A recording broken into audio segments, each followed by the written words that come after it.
Annonceurs, entrepreneurs, promoteurs et chefs d'entreprise, choisissez dès à présent votre meilleur partenaire média, Ideal Production. Ideal Production est basé à Cotonou au Bénin. Ideal Production, le partenaire exclusif de Sika TV en Afrique.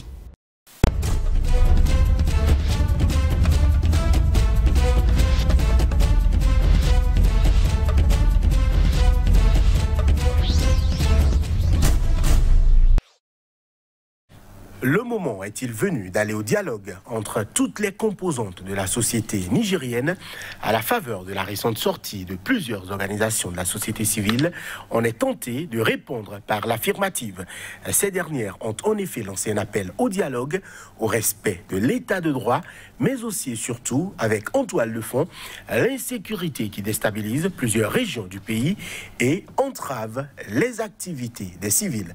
Opposition et régime sont-ils prêts à dialoguer? Quel préalable à ce dialogue demandé par la société civile qui, pour conduire le dialogue et pour quel résultat? Niger appelle au dialogue de la société civile la solution pour relancer le pays face à ces défis. C'est le thème de l'émission du jour. À chacun et tous, bonjour et bienvenue. On revient juste après l'intermède.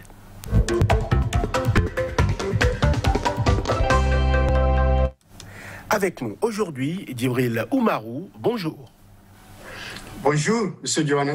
Vous êtes directeur de communication du MPN Kishin-Kassa, c'est un parti d'opposition au Niger. Vous êtes également secrétaire général du cadre Debout, Niger Debout, un cadre qui regroupe des partis politiques d'opposition et des mouvements au sein de la diaspora nigérienne. Un plaisir de vous avoir sur ce plateau. Face à vous, Emel Guérin, bonjour. Vous êtes consultant en communication et gestion de crise. Ma première question est pour vous, Djibril Oumarou. On a suivi donc cette actualité-là. Les centrales, les organisations syndicales qui estiment, la société civile dans une plus large mesure, qui estiment qu'il faut aller au dialogue. Selon vous, est-ce qu'il est important de parler de dialogue aujourd'hui au Niger? Oui, bonjour M. Jonas, et je salue par la même occasion tous vos téléspectateurs. Oui, absolument. Comme j'ai eu à le dire, le Niger est un pays très fragile qui sort d'une élection qui a été contestée et nous pensons que le dialogue est impératif.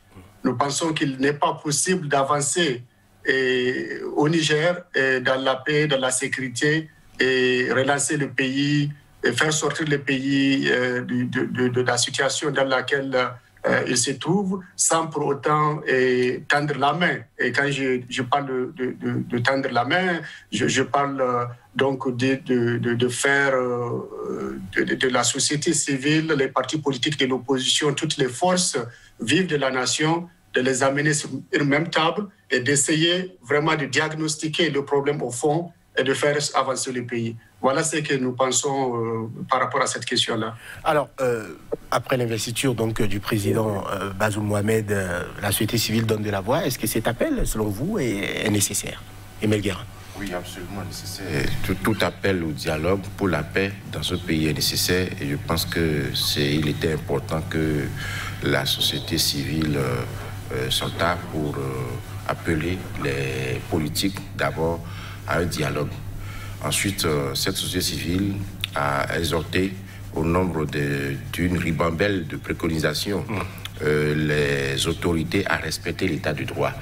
Les autorités, en l'occurrence l'opinion, la liberté d'opinion et d'expression, parce qu'ils estiment qu'il y a plus de 400 jeunes et femmes qui sont arrêtés pour délit d'opinion et qu'elles exigent la société civile absolument leur libération immédiate. Et je crois que le gouvernement doit essayer de les entendre pour éviter de priver quelqu'un de sa liberté pour ses opinions. Ce n'est pas bien dans une démocratie. Ensuite, le troisième volet le plus important et le plus, pour ma part, primordial, qui fait partie aujourd'hui des défis majeurs de toute l'Afrique subsaharienne, c'est la sécurité. Et vous n'êtes pas sans savoir que le Niger fait partie de ce groupe G5 qui est 5 Sahel. G5 Sahel, qui est en proie aujourd'hui, qui est sous le joug de l'insécurité djihadiste. Donc c'est très important parce que sans la sécurité, et le président nouvellement élu, Bazoum, l'a dit clairement lors de son discours d'investiture, et que sans la sécurité, toute sa politique ne peut pas être mise en place.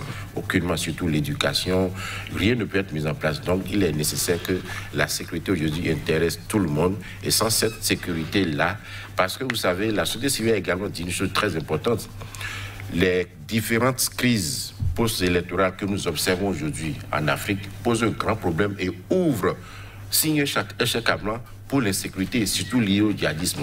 Parce que lorsqu'il y a tension, il y a crise au niveau des politiques à l'intérieur, ça laisse des fissures pour l'insécurité.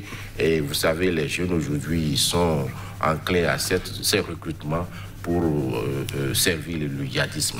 Alors, Djibril Oumarou, on l'a compris, vous êtes prêt à aller au dialogue. Et y a-t-il des préalables à votre niveau avant d'aller au dialogue? Bon, écoutez, moi, je pense que chaque structure de la place a sa façon d'aborder le sujet. Et par rapport aux partis politiques auxquels j'appartiens, en fait, le parti, nous sommes dans ce qu'on appelle la CAP 2021. C'est une coalition de partis politiques. Et c'est dans ce cadre-là que nous sommes en train de travailler. Et depuis l'élection présidentielle, en fait, depuis la validation donc, de Bazoum par la Cour suprême en tant que le nouveau président. Donc, c'est dans ce cadre-là que nous travaillons. Nous ne partons pas en solo. Nous partons dans ce cadre, comme je l'ai dit, de la CAP 2021. Des préalables, oui, certainement, parce que même au niveau de notre parti politique, il y a eu des gens qui ont été arrêtés, mais par après, qui ont été libérés. Et il y a d'autres partis politiques de l'opposition dont les militants sont encore embastillés. Et la société civile, comme l'a dit mon collègue sur le plateau ici, plus de 400 personnes sont quand même dans les geôles du régime. Et donc, comment est-ce qu'on peut avoir un environnement sain de dialogue sans que cette question fondamentale des droits humains, des droits de l'homme ne soit pas quand même résolue? Et donc, nous estimons que s'il y a préalable, c'est d'abord la libération de tous ces prisonniers d'opinion. Je rappelle que ce sont des prisonniers d'opinion. Et dans un pays démocratique digne de ce nom, quelqu'un ne doit pas être emprisonné. Nous avons des collègues, même dans le cadre de Debout Niger Debout, qui sont présentement en prison. Et donc, vous voyez, ça devient un problème sérieux dans ce pays après avoir organisé des élections, que toute opinion, tout activiste qui exprime son opinion par rapport à la façon dont les élections se sont déroulées, par la manière dont Bazoum est venu au pouvoir, est directement sur écoute et puis arrêté, interpellé et emprisonné. Donc, nous ne comprenons pas cela. Nous demandons à ce que tous ces gens-là soient libérés et pour qu'on commence quand même l'entame des dialogues et voir comment on peut évoluer. Parce que, comme l'a dit l'autre sur ce plateau, il y a la question de la sécurité. Et voilà, donc pour vraiment que cette question de sécurité soit résolue, il faut vraiment qu'il y ait d'abord ces cadres sereins où il y a la paix, la quiétude, avant donc d'aborder ces questions très, très, très importantes pour la vie de notre nation, le Niger. Alors, Emile Guérin, qu'est-ce qui empêche pouvoir et opposition de s'accorder sur l'essentiel? On a vu au Niger, je ne trahis aucun secret en disant que ça va faire peut-être bientôt 10 ans que le climat politique semble vicié, où on voit opposition et régime à couteau tiré. On ne s'entend pas beaucoup, des opposants qui se retrouvent à avoir maille à partie avec la justice, qu'ils aient raison ou tort. Je ne juge personne. Mais qu'est-ce qui explique ces clivages-là? Ce n'est pas forcément le fait du Niger, on le voit dans d'autres pays. Oui, exactement. C'est en cela que cette situation, cet état des choses est systémique. C'est les systèmes post-coloniaux qui sont mis en place dans nos États qui pose problème, réel problème. Et vous allez constater que toutes les élections présidentielles, législatives et communales ont été faites avec crise dans tous ces pays, que ce soit le Niger, la Centrafrique, le Bénin, la Côte d'Ivoire, partout, il y a crise. Le Congo, on en parle, le Tchad également. Vous voyez, donc c'est le système mis en place. Donc, et par rapport à ça, l'opposition aussi, vous savez, malgré les alternances, ce problème existe. Quand l'opposition a cédé au pouvoir, Issoufou, le président sortant, a été opposant dans ce pays. Et arrivé au pouvoir, les mêmes choses continuent, ainsi de suite. C'est que c'est le système qui est fait comme ça. Et c'est ce système dont il faut en parler, dont il faut débattre pour voir quelles sont les possibilités de changer les choses afin d'apporter réellement la possibilité à la population de s'exprimer effectivement. Parce que là, on constate que les résultats issus des urnes ne reflètent pas forcément la volonté populaire. Et donc ça met en marche la population. Ce qui fait qu'il y a beaucoup de revendications et lorsque dans certains pays, l'insécurité étant sur place et que certaines franges de la population arrivent à avoir des armes à la main, et voilà ce qui se passe au Tchad aujourd'hui, les rébellions. La situation du Sahel et de l'Afrique subsaharienne est très particulière en ce sens que cette insécurité liée au djihadisme est un défi majeur, je le répète, et qu'il faudra l'apport de tout le monde, que ce soit l'opposition, que le pouvoir en place, et que l'opposition aille dans des propositions. Pourquoi? J'ai écouté l'opposition lors de la tentative de coup d'État dont a été victime et Issoufou. Heureusement que ça a échoué. L'opposition dit que c'est le pouvoir même en place qui aurait imaginé ça pour se faire valoir. Ça pose un problème. Alors qu'aujourd'hui, on est en train de faire des arrestations au Bénin. Je crois, hier, le lundi, enfin dans la semaine, le Sani Karouza a été arrêté. Le principal meneur présumé de cette tentative a été arrêté et remis aux autorités. Le 20 avril dernier, il y a eu un lieutenant et un adjudant qui ont été arrêtés. Ça veut dire que c'est factuel. Alors que l'opposition disait que c'était une mise en scène par le pouvoir. Donc ces failles, ces manques ce dysfonctionnement de jugement de valeur au niveau de l'opposition pose problème. Voilà que l'opposition repense à faire des propositions concrètes, surtout par rapport à la lutte contre l'insécurité qui est en train de sévir des milliers de civils. Parce qu'aujourd'hui, le dernier rapport de l'ONU fait état de 29 millions de civils réfugiés ou déplacés. Et 5 millions de plus depuis l'année dernière. Ça pose un problème. Et malheureusement, les politiques, c'est-à-dire l'élite politique, ne vit pas cette situation dramatique, tragique de la société civile. Donc il faut aller à des propositions concrètes et je pense qu'il faut tenir compte dans les négociations de la société civile. Il ne faut pas faire de ce dialogue un dialogue politique. Ce sera une erreur que nos dirigeants ont l'habitude de faire. Il ne faut pas faire de ce dialogue un dialogue politique. Il faut en faire un dialogue national. Un dialogue citoyen. Et qu'il faut écouter réellement la société civile, la population. Qu'est-ce qu'ils veulent réellement? Voilà. Djibril Oumarou, oui, vous vouliez réagir? Allez-y, allez-y. Oui, en fait, j'aimerais souligner un aspect très important par rapport à ce que Hamel vient de dire, et par rapport à ce fameux coup d'État. La question, c'est vrai, l'opposition, en tout cas une partie de l'opposition, s'en doutait. Est-ce que c'est vraiment un coup d'État qui est digne de ce nom?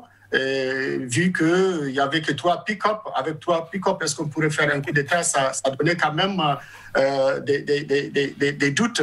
Mais le problème qu'il faut voir, c'est pourquoi il y a eu ce coup d'État-là.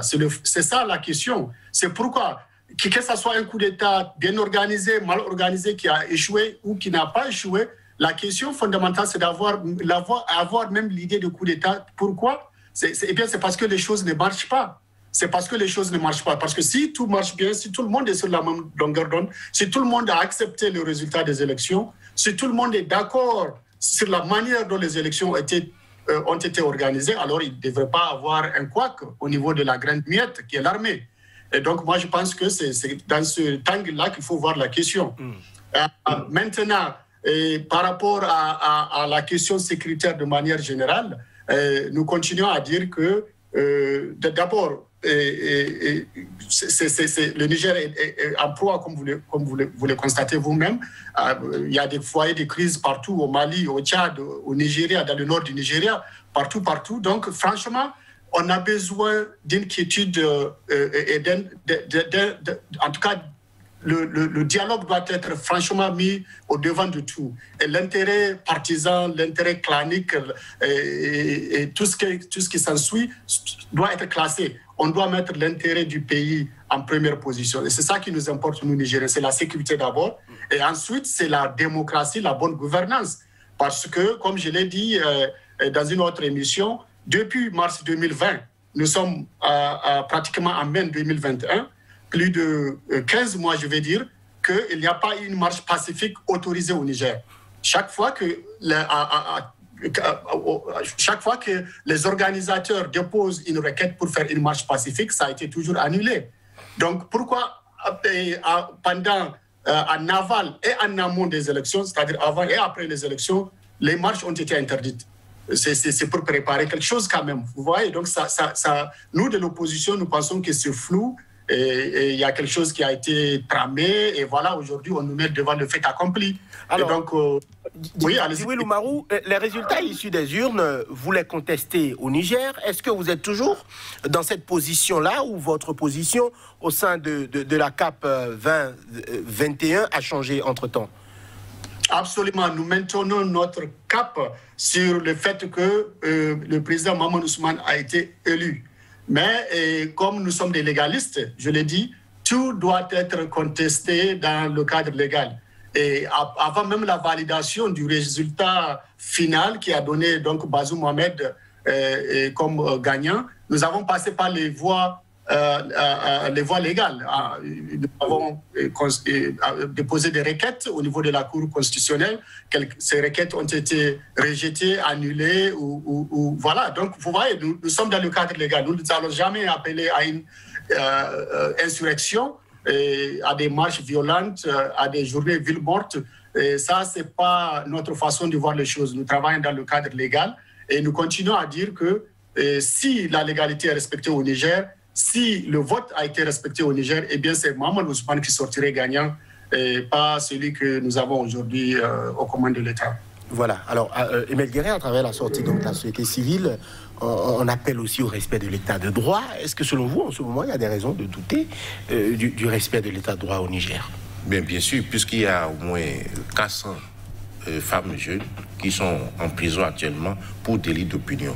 Ça veut dire quoi? Ça veut dire qu'on est en train de dire qu'on n'a pas le droit d'exprimer ce que l'on pense. On n'est pas dans les temps anciens. C'est fini ça. Il faut laisser la population s'exprimer ce qu'il dit. La constitution est claire là-dessus. Dans tous les pays aujourd'hui de l'Afrique subsaharienne, ça pose un vrai problème. Et ça, c'est une méthode pour déjà empêcher l'opposition ou la société civile de s'exprimer. C'est très clair. C'est pour dire, si vous dites, vous parlez, on vous met en prison. On n'a pas dit qu'ils ne sont pas en prison pour diffamation ou autre chose. C'est un délit d'opinion et c'est très grave.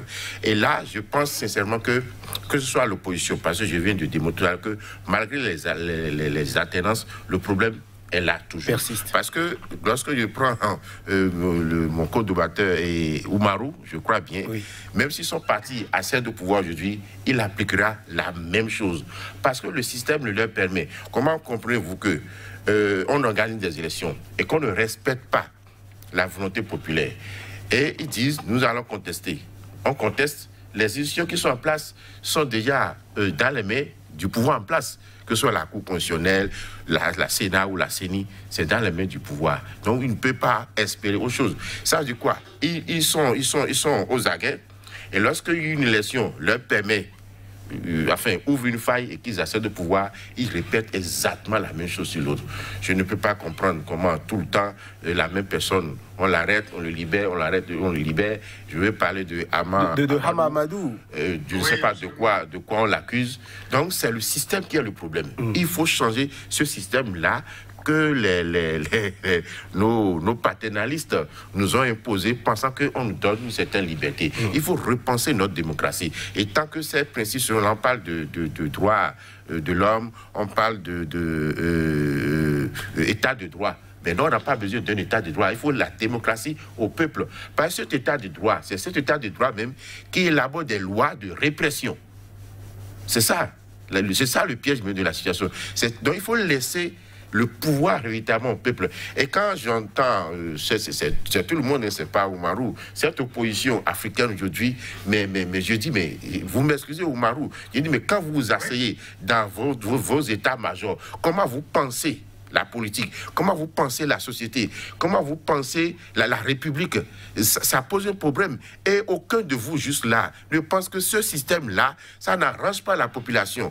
Malgré les nombreuses richesses que l'Afrique contient, la population est encore dans la pauvreté absolue, comme les années 80, comme les années 70. On n'a pas évolué. Et aujourd'hui, il faut dépasser les clivages politiques pour faire des propositions. Et là, vous devez dire à l'État, faites ceci. Si vous allez ce chemin, ça va nous conduire dans le gouffre, surtout en matière de sécurité aujourd'hui, où ce sont les populations civiles qui souffrent. Donc vous devez nous dire à nous, comment est-ce que vous avez géré cette politique-là, cet héritage politique depuis 90 qui n'a rien donné aujourd'hui, et on est revenu en arrière, comme les régimes post-conférençat ou post-démocratique, tout ce que vous voulez. Vous voyez, non? Je parle de conférence pour les pays qui ont créé la conférence, où on nous dit non, il faut retourner aux fondamentaux de la conférence. Le problème n'est pas là, pas du tout. Je ne vois pas la population, et vous allez constater qu'il y a de moins en moins de taux de participation dans les élections aujourd'hui. Ça veut dire que la population ne se sent plus intéressée. Ce n'est que le jeu des politiques. Et la politique, qu'est-ce qu'elle est au fait? La politique, c'est la nation. La politique doit s'intéresser à la nation, à la société. Et je ne trouve pas cela. Et l'opposition et la mouvance aujourd'hui. Alors, Djibril Oumarou, est-ce que vous êtes d'accord qu'il y a un problème au niveau de la façon dont la politique se fait sous nos tropiques? Y a-t-il, je dirais, beaucoup estiment que cette politique-là reflète ce qui a été donc apporté par la nation colonisatrice. Certains estiment que les pays qui ont donc comme nation colonisatrice la France sont moins développés que les pays qui ont comme nation colonisatrice la Grande-Bretagne, l'Angleterre par exemple. Est-ce que c'est un sentiment que vous partagez? Y a-t-il quelque chose qui ne marche pas dans nos démocraties ouest-africaines? Merci, M. Jonas. Écoutez, moi je pense qu'on ne peut pas toujours se réfugier derrière cet aspect de colonisateur et colonisé. Il est temps, quand même, nous sommes en 2021, il est temps de nous dire que nous sommes grands garçons et que nous pouvons nous gérer nous-mêmes. Et si, par exemple, vous prenez le Rwanda, la Tanzanie, le Ghana, le Botswana, il y a des pays qui se sont quand même, qui ont installé une tradition démocratique où le système dont parle l'autre, le système dont parle M. Hamel, où le système est très efficace et qui fait que ça alterne vraiment dans la quiétude, et ça fait développer le pays. Parce que si on veut forcer un dauphin, placer quelqu'un, c'est peut-être parce qu'on a fait quelque part, on a fait quelque chose de pas bien, de mauvais. Oui, on ne veut pas laisser à l'opposant la chance de venir, parce que là, il va découvrir ce qu'on a fait de mauvais et ça va nous rattraper dans l'histoire. Et donc, c'est ça le problème en Afrique de l'Ouest et en Afrique francophone surtout. Moi, je pense qu'on doit passer aux alternances. On doit regarder ce qui se passe au Ghana, on doit regarder ce qui se passe au Botswana et dans d'autres pays africains et nous dire que vraiment, l'alternance est une chance pour un pays. On ne peut pas continuer à faire ce qui a été fait pendant 30 ans et qui n'a pas marché. Et d'où notre mouvement politique qui n'a que 5 ans, le MPN Kishinkasa. L'autre, c'est tout de suite que même si c'est l'opposition qui vient au pouvoir, c'est bonnet blanc, blanc, bonnet, et bien nous disons non. Nous disons, nous pensons, notre modèle, la conception, l'idéologie, se base sur le patriotisme. C'est-à-dire, c'est le citoyen est au cœur de notre politique et de nos projets. Donc voilà, comment négocier les prix des ressources minières, par exemple, pour que les retombées soient justement au profit de la population de manière générale. Des choses, voilà, donc nous ne sommes pas dans la démarche qui consiste à dire que c'est un parti qui est rigide, c'est un parti politique qui doit faire 30 ans, une dynastie. Non, mais ça, on a dépassé ça. Et il faut franchement que la femme et les jeunes, les femmes et les jeunes, en tout cas qui sont au cœur de notre mouvement politique, et ce sont les couches qui ont été marginalisées dans notre pays. Il faut que ces couches marginalisées-là participent à l'émancipation, au développement et à l'émergence du pays. Voilà comment nous abordons les choses. Donc, ça ne sera pas la même chose si nous arrivons aux affaires, que nous allons répéter ce que sont en train de faire nos adversaires politiques aujourd'hui, qui ont détourné des milliards et des milliards de francs CFA, il faut le dire, qui ont fait la malgouvernance, qui ont mis des gens en prison, qui ne respectent pas le droit de l'homme et qui sont là de manière dictatoriale à imposer une politique qui ne marche pas. Et donc, nous allons sortir de ce cadre-là et demander donc qu'il y ait ce dialogue et qu'il y ait cette ouverture, qu'il y ait cette liberté d'expression, le respect des droits humains dans notre pays. Voilà comment nous comptons aborder la chose une fois aux affaires. Voilà, Djibril Oumarou a répondu sans doute visiblement à certains points que vous avez évoqués tout à l'heure, Emel Guerret. J'aimerais vous demander, par rapport à l'insécurité, on va en parler, c'est un gros nœud, on va le dire, pour actuellement les autorités au Niger. Quelle est votre lecture de ce qui se passe actuellement sur le volet sécuritaire au Niger? Est-ce que vous êtes satisfait de ce qui est déployé par le Niger pour répondre à cela, Emel Guerret? Non, personne n'est satisfait. Aujourd'hui, tout est là pour prouver que toutes les actions militaires menées dans le Sahel ont échoué. Je crois qu'il y a 5 forces. Il y a la force Barkhane, il y a la force de l'ONU, la MINUSMA, il y a la Task Force, il y a le G5, je crois. Hein, du G5 Sahel, oui. Du G5 Sahel. Et toutes ces forces, ça a échoué.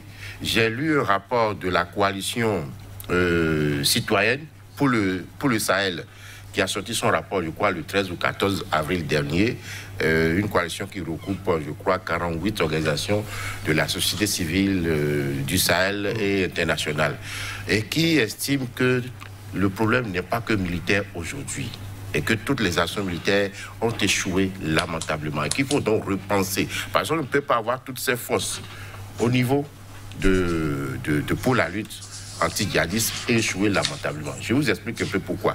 Cette guerre est une guerre asymétrique. Non pas une guerre... Oh, nos armées ont été... Voilà, il y a aussi la force de l'Union européenne. Voilà. Donc ça fait 5 forces au total qui échouent. Où tous les jours, il y a des attaques dans la région. Des intromissions djihadistes tous les jours dans la région. Et donc, pourquoi? Parce que les soldats ou les militaires européens, français, ne sont pas prêts à mourir. Vous allez constater qu'aucune armée étrangère, la plupart du temps, n'a plus jamais réussi dans l'histoire de combattre réellement pour empêcher, enfin pour sécuriser un territoire étranger. C'est très difficile de le faire. S'il n'y a pas des soldats patriotes décidés à le faire, comme le faisait le maréchal du Tchad, c'est juste là la question. C'est une question de détermination, c'est une question de motivation pour les soldats. Donc il faut forcément impliquer aujourd'hui les civils, la population elle-même qui est concernée d'abord.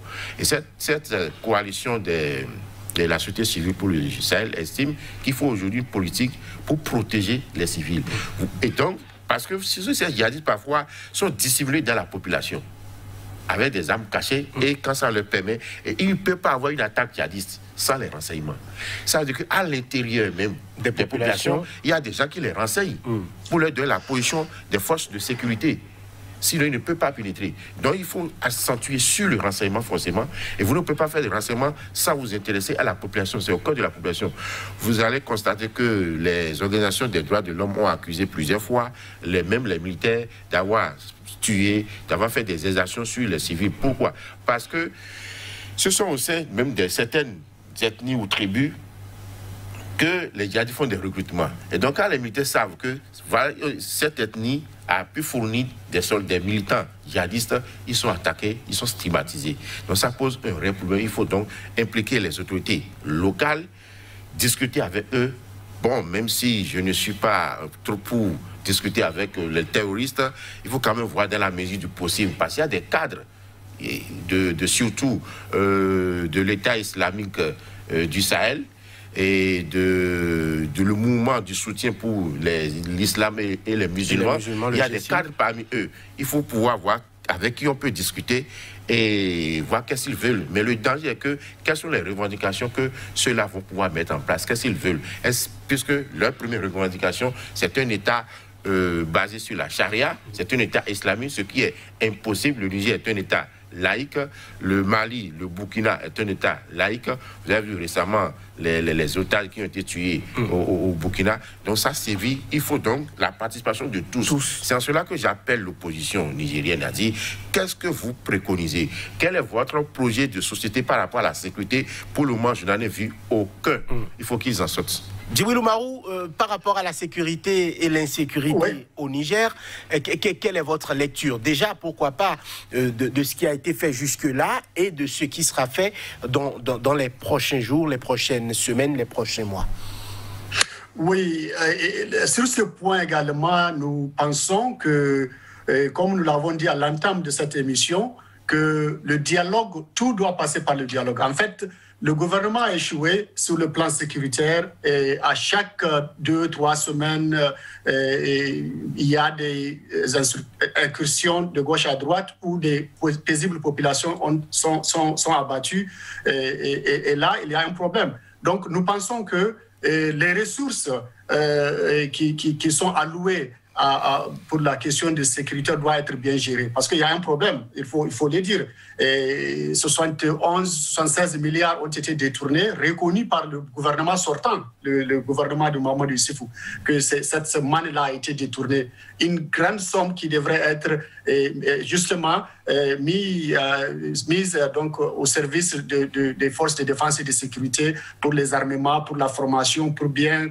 combattre le terrorisme. Donc, si des gens se permettent à détourner de l'argent qui est censé sécuriser la population, moi je pense que c'est un échec du gouvernement, le gouvernement sortant, et c'est là étant dit. Donc aujourd'hui, c'est là que nous avons en place, ce n'est que, si vous voulez, Bazoum Mohamed n'est que l'albatros qui est au cou du Nigérien et à la gorge du Nigérien.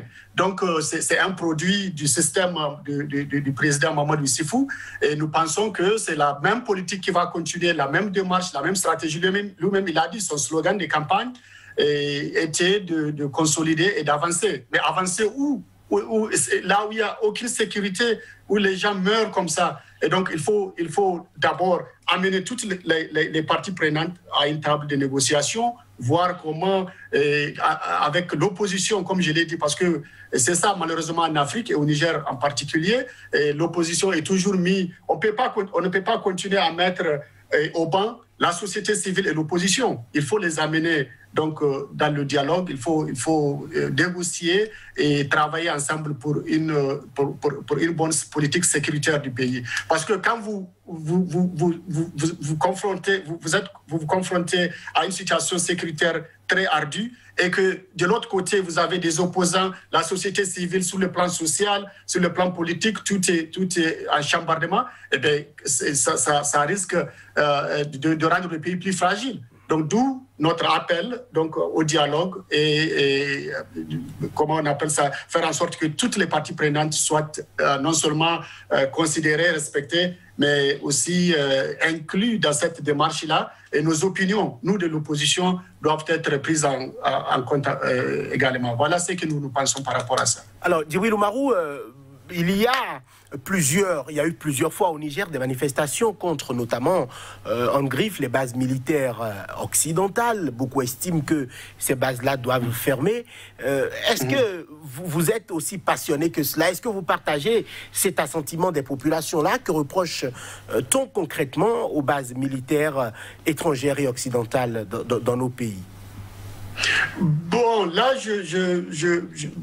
ça risque de sortir sur le terrain politique et rentrer dans la question, donc, si vous voulez, bilatérale ou multilatérale entre notre pays et les puissances étrangères. Nous disons tout simplement que nous comprenons un peu l'inquiétude de la population, parce que à quoi bon d'avoir ces bases-là si l'insécurité ne cesse de s'intensifier dans le pays.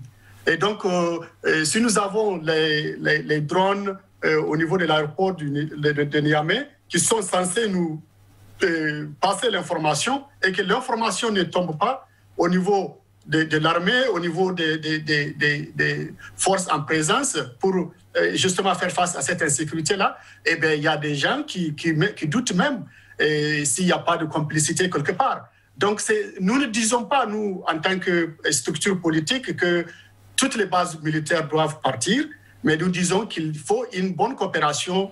Il faut que ces bases-là nous soient utiles, en fait. Voilà ce qu'il faut. Il faut que cela soit utile. L'utilité des bases militaires étrangères, c'est justement donc de partager l'information et de nous aider à une fois pour toutes d'éradiquer donc ce fléau-là qui est le terrorisme dans le Sahel. Voilà ce que nous pensons par rapport à ça.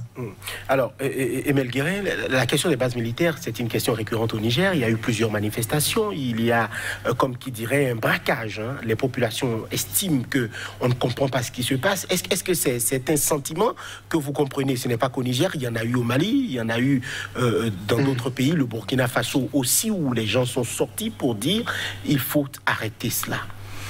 Cela repose la question fondamentale de systèmes post-coloniaux dont je parlais tout à l'heure. Et Oumarou ne sent pas encore, enfin, je ne sais pas si il fait semblant de ne pas pouvoir traiter de la question pour plaire.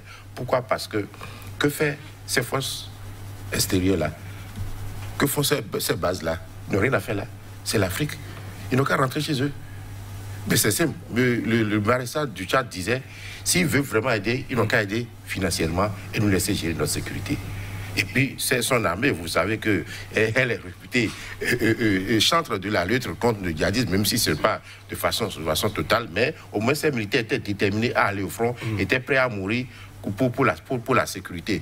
Donc c'est fondamental. Comment vous pouvez comprendre? La seule force qui est africaine, c'est le groupe G5. À part ça, l'ONU est là, les Français, Balkans, et puis les Européens sont là. Et puis ça ne donne rien. Il ne peut pas vous venir. Et je me dis, mais tout cet argent-là, qu'il remette aux armées, s'il veut vraiment aider, on ne veut pas qu'ils viennent mourir. Pour nous. Mais au Niger, par exemple, l'argent a été détourné. Si vous mettez l'argent... C'est ça la question, c'est ça le vrai problème. À la disposition des États, l'argent passera forcément dans des poches. Ce sont les alliés. J'ai suivi une interview du président actuel, Bazoum, Jeune Afrique, où le jeune lui posait la question, mais tout le monde dit que vous êtes l'homme de la France. Ça veut dire qu'on entend dire ça. Mais si c'est l'homme, ils n'ont qu'à le discipliner pour que l'argent ne soit plus détourné. Il faut intéresser les militaires, les militaires même dedans. Et puis, j'ai parlé tout à l'heure de cette coalition du Sahel, de la société civile du Sahel, et dans leur préconisation, ils ont parlé de l'impunité. Et cette question, il faut régler cette question d'impunité. C'est une question fondamentale. C'est fondamental. Parce que lorsqu'on dispose à sa guise, à son gré, les fonds alloués pour la sécurité, c'est les civils qui sont exposés. Mais l'ancien régime a reconnu, par exemple, qu'il y a eu des détournements à hauteur de plus de 70 milliards au niveau du ministère de la Défense. Qu'est-ce qui montre que si des fonds sont alloués, comme vous le demandez, si la France ou l'Union européenne, les Nations unies mettent des fonds à disposition de ces États-là, qu'est-ce qui montre que ces fonds peuvent être bien gérés? Oui, c'est ça. C'est pourquoi je parle du système. Le système est fait ainsi, pour fonctionner ainsi, et ça a échoué. Il faut donc changer, sortir ce système. Parce que, mon cher Oumarou, ne vous désabusez pas. Vous savez très bien que tout ce qui se passe en Afrique francophone est vu d'abord par la France d'abord. Et ça, c'est clair. Le système de démocratie que nous appliquons, ça a été décidé à Bâle. Tout le monde le sait. Tout le monde le sait. Ça veut dire que c'est la France qui détermine pour nous la politique que nous devons appliquer. Nous l'avons essayé depuis 30 ans. Nous constatons aujourd'hui qu'elle a lamentablement échoué. Donc il faut changer de cap. Tant que le système sera ainsi, parce que lorsque quelqu'un vient au pouvoir aujourd'hui, personne n'a plus envie de quitter le pouvoir. Personne ne veut plus perdre le pouvoir. Et donc on instrumentalise les institutions de la République qui sont en place déjà, qui sont légales aujourd'hui, pour brimer l'opposition, pour brimer la société civile, pour s'imposer au pouvoir, pour rester au pouvoir. Parce que les constitutions, nos constitutions même, prévoient en leur sein qu'on peut les réviser. À partir du moment où on peut les réviser, c'est légal ce qu'ils font. Donc je peux réviser quand je veux et comme je veux. Et comme il n'y a pas des opposants bien organisés, comme ce que je constate chez les Nigériens, parce que si je ne me trompe, la Constitution nigérienne n'a pas prévu une autorisation pour marcher. Il faut informer les autorités. Peut-être qu'il va me démentir. À partir de ce moment, organisez-vous avec la société pour aller des marches pacifiques. Oui, mais les gens sont automatiquement gazés, arrêtés, jetés en prison. Vous en avez parlé tout à l'heure, il y en a plus de 400 qui sont arrêtés. Il ne faut pas démordre. Vous ne pouvez pas vouloir... Ah, donc vous appelez, vous demandez à la population d'aller servir Tcherakano, c'est ce que vous recommandez? Mais pas du tout. Il est toujours dans la logique du combat. Il vient de dire que son parti est créé à peine il y a 5 ans. Ça veut dire que vous ne pouvez pas vouloir conquérir le pouvoir d'État sans vous baser sur la population, sur ceux qui vont vous élire. Alors lui, il pense aller comme... Parce que lorsqu'un pouvoir se dirige, il n'y a que la population pour lui dire non. Quels que soient les prix à payer, quels que soient les sacrifices à faire.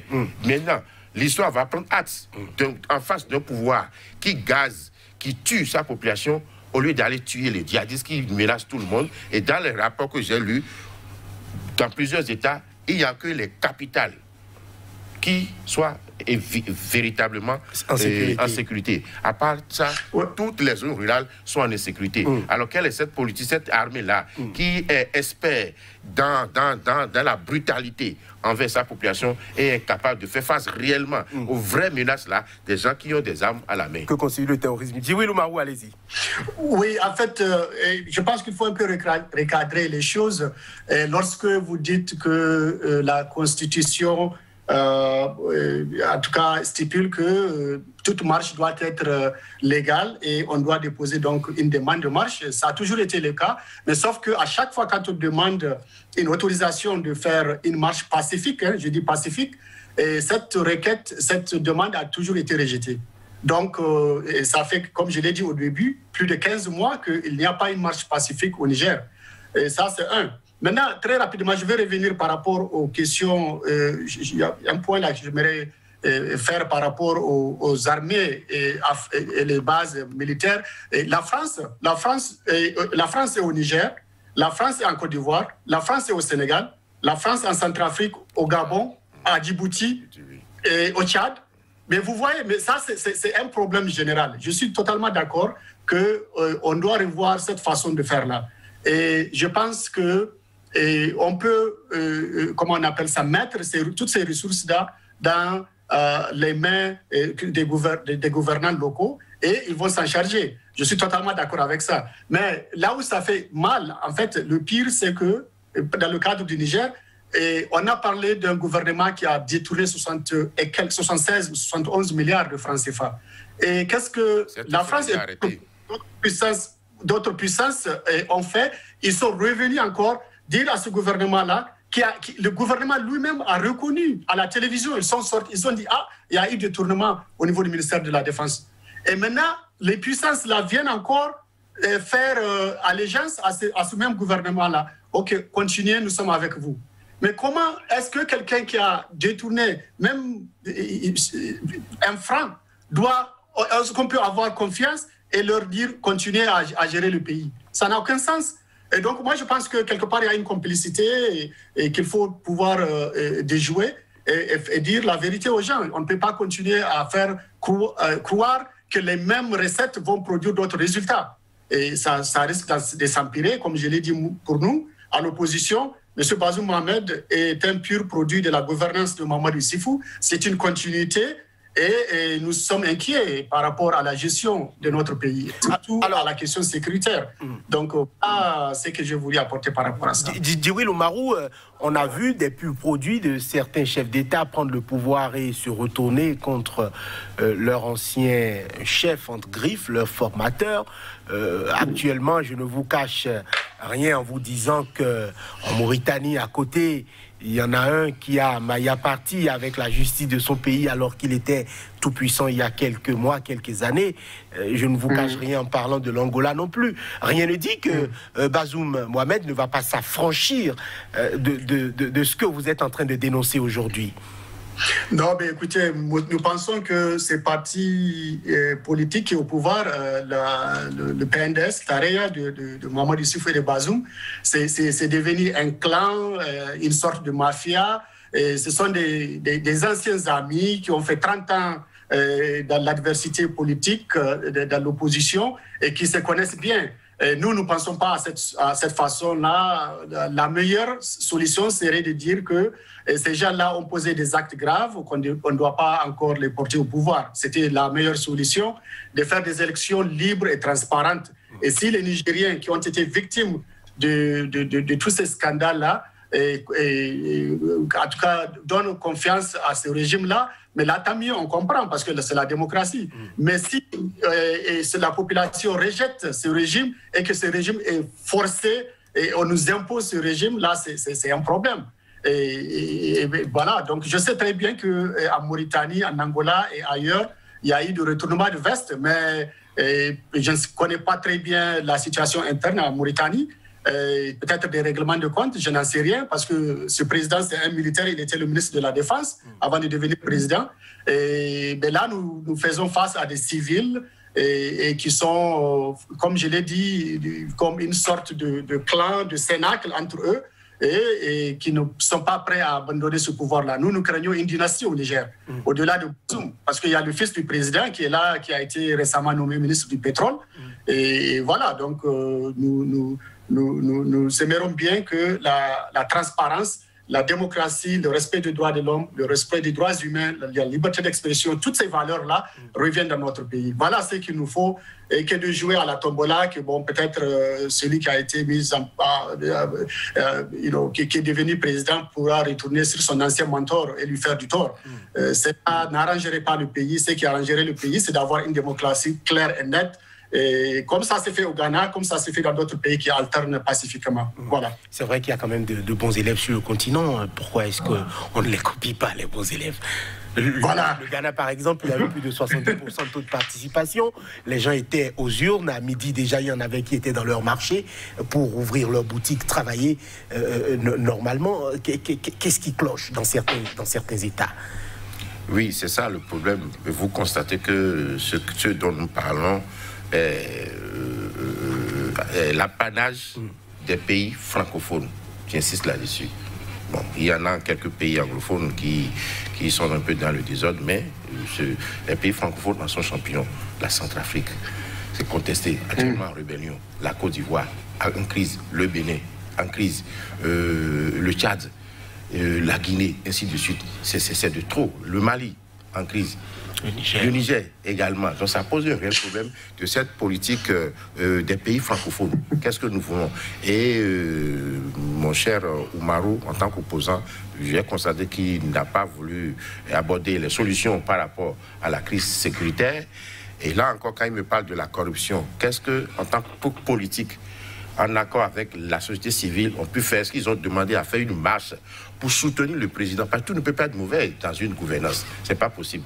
Il y a quand même le gouvernement, à la différence des autres États du Sahel, je crois que le Niger a réglé la crise communautaire. Parce que les djihadistes surfent aussi et provoquent des crises communautaires. Sur des bases communautaires. Absolument. Donc, le Niger a réglé. Et avec la rébellion Touareg, tout ça a été réglé. Donc, il ne reste que la lutte anti-djihadiste qui est le vrai problème. Est-ce que les politiques comme Oumarou et leur Cap 20, je crois, quelque chose comme ça, avec la société civile, a demandé à faire une marche pacifique pour soutenir le président, parce qu'il y a des arrestations. C'est le pouvoir en place mais qui a dénoncé ces faits de corruption. Pour dire, écoutez, il faut les traduire en justice, il faut forcément mettre la pression et dénoncer, tout le temps dénoncer. Je ne sais pas si cela a été fait, parce que lorsque ces fonds pour la sécurité ont été détournés, je crois savoir, il y a près de 2490 morts déjà, Burkina...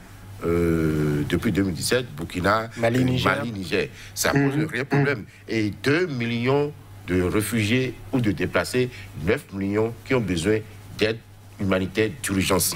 Et qu'est-ce que l'opposition propose par rapport à cette aide d'humanité d'urgence? Vous voyez votre population en train de souffrir comme ça. Il faut que vous régliez cette question-là avant de penser réellement à la conquête du pouvoir. Parce que quand les gens sont dans une telle situation, ils ne peuvent pas aller voter. Quand ces zones rurales sont en insécurité, sont pris en main par les djihadistes, il ne peut pas avoir de vote sur tout l'étendue du territoire national. Donc c'est de réelles questions que, en tant que civil, nous posons aujourd'hui. Je ne suis pas sûr s'ils parviennent aujourd'hui au pouvoir, ils vont être extraordinaires en matière de gestion économique, de gestion financière. C'est le système qui favorise ça et chacun, quand il vient au pouvoir, il ne sait pas quand il va quitter le pouvoir et on se dit rapidement, il faut nous travailler à sécuriser. Pouvoir, parce que vous voyez aujourd'hui, presque tous ces chefs d'État, sauf ceux qui en avaient, tous ces chefs d'État, quand je prends le cas du Gabon, du Tchad, un peu partout, sauf la Centrafrique, sont pourris d'argent. Ils sont extrêmement riches. Et bien, ça pose un gros problème. Djibril Oumarou. Oui, et en fait, moi, je pense qu'on ne peut pas juger un livre par sa couverture. Donc, nous ne sommes pas aux affaires, nous, de l'opposition. On ne peut pas nous faire un procès. Mais c'est que je crois, en fait, sur place, au pays, il y a des ONG de défense des droits de l'homme, comme Publiez ce que vous payez, Tournons la page, chapitre Niger, et Amnesty International, l'Eurotab. Et il y a pas mal d'ONG de droits de défense des libertés et autres. Et à chaque fois quand ces ONG-là demandent de faire une sortie pour marcher, protester contre X ou Y ou une affaire ou une autre, et la marche est catégoriquement refusée. C'est ça le problème.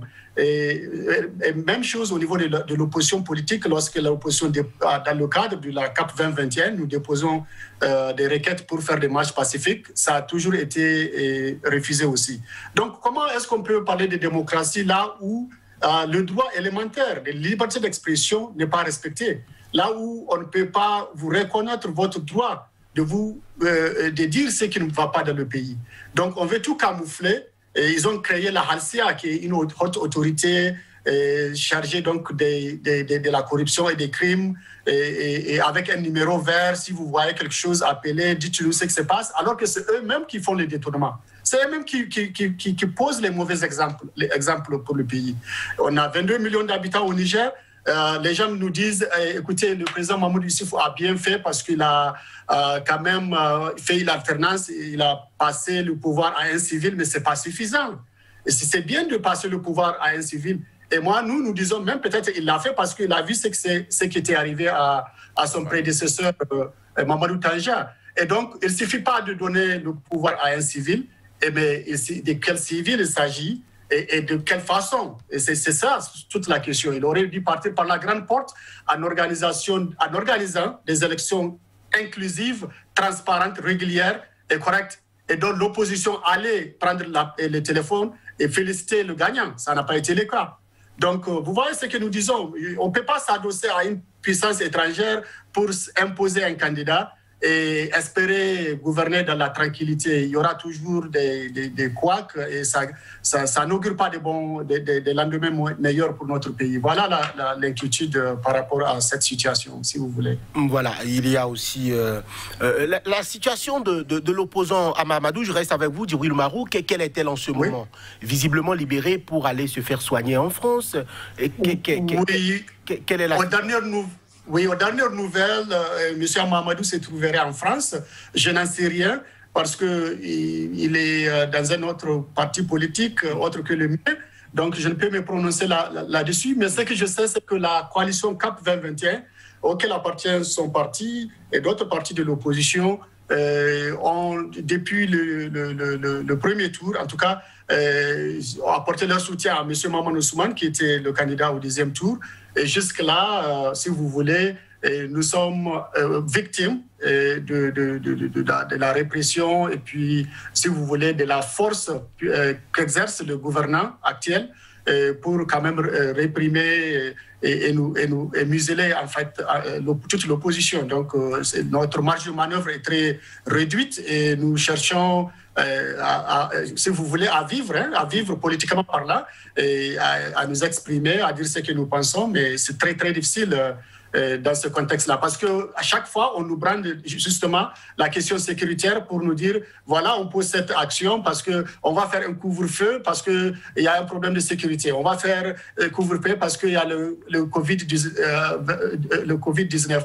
Voilà, donc on trouve des alibis pour continuer à museler l'opposition, à restreindre les libertés publiques. Et c'est un problème fondamental au Niger, M. Jonas. Voilà. Alors, Oumarou Dogari Moumouni, proche donc de l'opposant Mahamadou, vient d'être élu maire de Niamey. Rapidement, un commentaire là-dessus, ce sera la dernière question pour vous. Oui, c'est quand même une lueur de bonheur pour Mahamadou, qui suit actuellement une bactérie de soins à Paris, à l'hôpital américain de Paris, et que son poulain prenne les rênes de la capitale.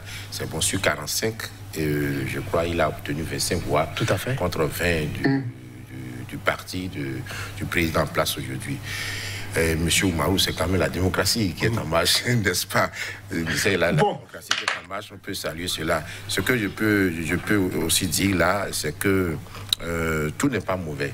Tout n'est pas mauvais, et je voudrais demander, en faisant mienne les revendications, les aspirations du peuple nigérien, que est-ce que M. Oumarou, quand il va accéder au pouvoir, je lui souhaite vivement, il est jeune, enfin, il est jeune, est-ce qu'il va faire partie de la force française, les forces étrangères du Niger? Est-ce qu'il va faire sortir le Niger du CFA? Parce que ce sont les aspirations du peuple nigérien. Il faut que les politiques écoutent la population, écoutent leur peuple. Et se positionnent clairement sur ces questions-là. On vous aura compris. Djibril Oumarou, vous allez répondre, si vous voulez, à ces questions-là. Et chuter, parce que ce sera votre mot de fin aussi.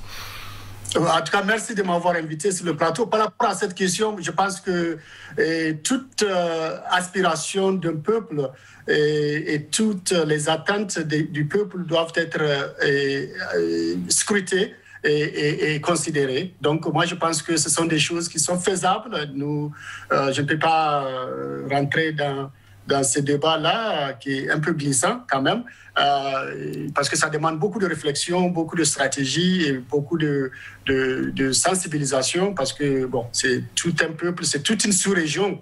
Et si on parle du franc CFA, c'est toute la région, tous les 14 pays qui utilisent ce franc CFA-là, qui doivent un jour sortir de ce cadre-là et pouvoir donc s'émanciper et avoir leur propre monnaie. Mais sur le plan, le dernier mot sur le plan politique, nous espérons, en tout cas, ce que nous disons par rapport aux gouvernants, c'est que aujourd'hui nous vivons les stigmas de la gouvernance de Mahamadou Issifou.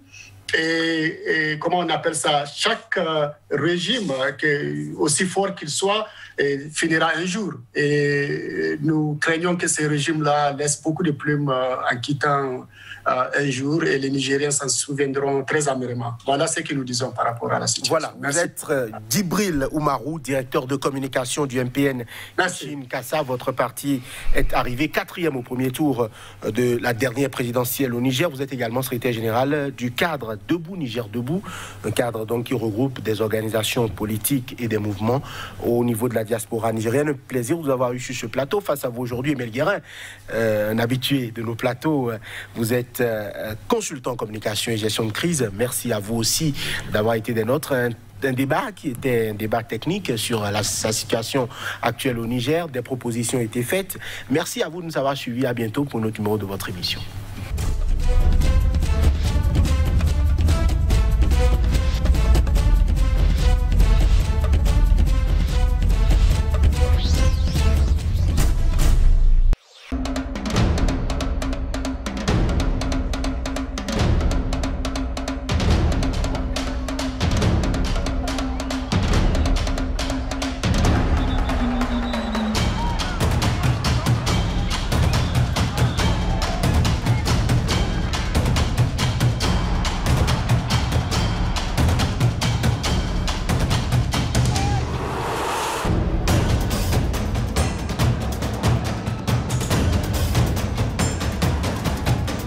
If they want to get you, they'll get you.